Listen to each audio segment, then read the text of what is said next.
In life, in business, there's always some risk involved.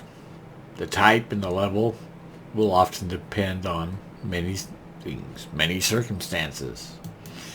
So when we look at risk, we have to think what and how much risk is there involved? What type of risk and how much of a risk is it really? Risk is more than just taking a risk. Sometimes avoiding a risk may actually be more risky. So what we do or we don't do, it might really determine how much risk we're really taking or how much risk we're really exposed to. And a lot of us, for the most part, would like to avoid risk when possible. Others, well, we seem to thrive on it. So when you look at life and business, and that no matter what you do, there will always be some type of risk in our lives. So we can't stop living, we can't stop doing business for the most part. I mean, we can stop the business, but that usually comes at a great risk and cost as well. And as I said before, sometimes there's greater risk in not doing anything or living in the fear of risk. Now, this is an avoidable risk, jumping out of a perfectly good airplane. And for me, I try to avoid as many risks that are not necessary. My daughter-in-law, she decided to jump out of a perfectly good plane and trust the parachute. Well, that's not for me. However, jumping out of an airplane with a parachute may not be as risky as it is fearful. Now that's the thing, fear. Fear often is more crippling than the risk itself. Now I'm still not going to jump out of a good plane unless I absolutely have to. So others would love to jump out of a plane and go through the experience of free falling and then floating to earth. And if it was so risky that the chances of survival were so slim, well, it wouldn't be something people would do just for the fun of it. So there must be something about being able to mitigate the risk. And that's what we look at. See, risk can be avoided. And when it can be avoided, many of us avoid it. It's not always just luck. That might happen, or might be happenstance, but actually the proactive approach to risk is important here. These people have taken some training. That's part of mitigating a risk. They've learned what they need to do. They've got proper equipment and maintaining the equipment, and they're professionals in that they have evaluated the risk and know what they're doing in order to safely accomplish this desire to team up and then float to Earth in what I would call an unacceptable risk, just because I'm afraid. I have a fear that if that chute doesn't open up for some reason, or if it just doesn't go as planned, I don't want to end up with a broken leg even. I don't like any pain. So I would probably never get to know the thrill and the excitement of this. Who knows, I might end up doing it someday if I ever overcome the fear. Now that's the factors that are involved with risk. There's being brave, and then there's being foolhardy, and then there is being afraid. And there's nothing wrong with being afraid. Fear is the beginning of wisdom for many of us. So I look at how do I eliminate unnecessary risk. And this can be a good risk management approach. And again, as I say, if it can be avoided, for me, I often will avoid it. And that is a risk management approach. But what happens when it can't be avoided or the reward is greater than the risk?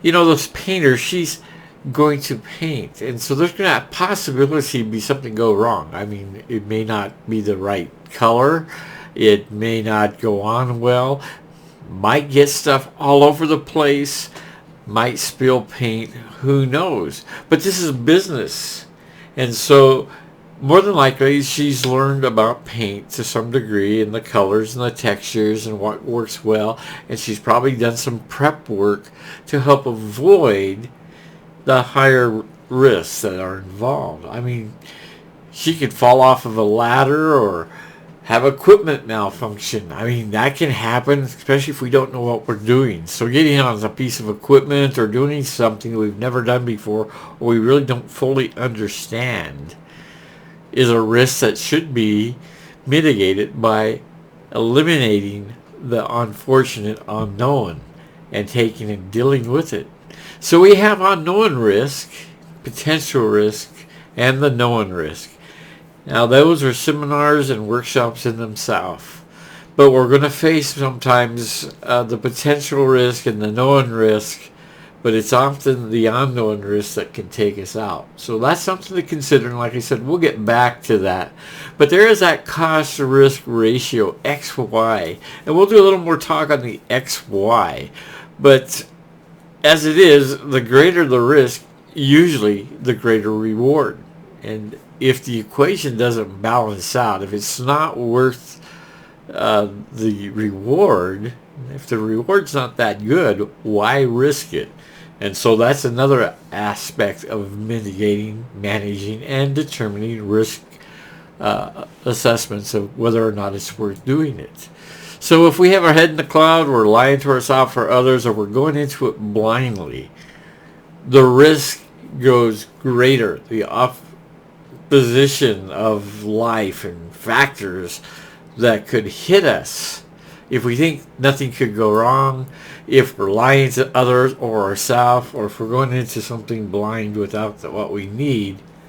Well, the exercise here might be somebody might panic, and the panic might end up costing the person who panics, as well as somebody who tries to rescue the person that is panicking. And these are things that we need to take in consideration. This is why your team needs to develop a good strategy of working through risk and fear and the potential rewards of the outcome. See, these risks that we face can't be ignored often. Many people do, though. Sticking our head in the sand like this isn't a good strategy. Some people have gotten away with it because the risk actually didn't hit like it could have. And so they continue to think that that's the best strategy until they get really hit with a risk that is deadly or dangerous or crippling. So we can't always get the opportunity to retake things. And failure to act is often too late. And it, again, as we've talked about, could end up costing us far more than we would have thought had we tried to take and mitigate the risk factor. So avoiding it or failure to act appropriately may actually be more costly. These are things to consider as we start approaching risk management in our work environment, our life environment, when we start promoting leaders in our business and we start entrusting others with taking and making decisions. And this is why team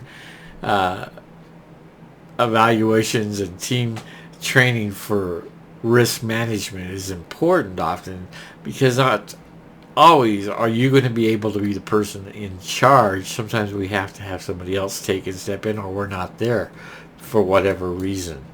So when you look at this risk, this is really a quick topic just to get you started. There's that which many of us can avoid, and there's no reason to take the risk. However, it may only be about fear and not about the facts and the possibility of achieving some kind of a goal or improvement or profit. And when we take and only live by fear alone, then we'll often miss some of the better outcomes that can come about in our life. But again, each of us have to evaluate and determine what are the risk levels and not be paralyzed by the fear of it alone, but by the facts, by the decision to be ready to do whatever it takes.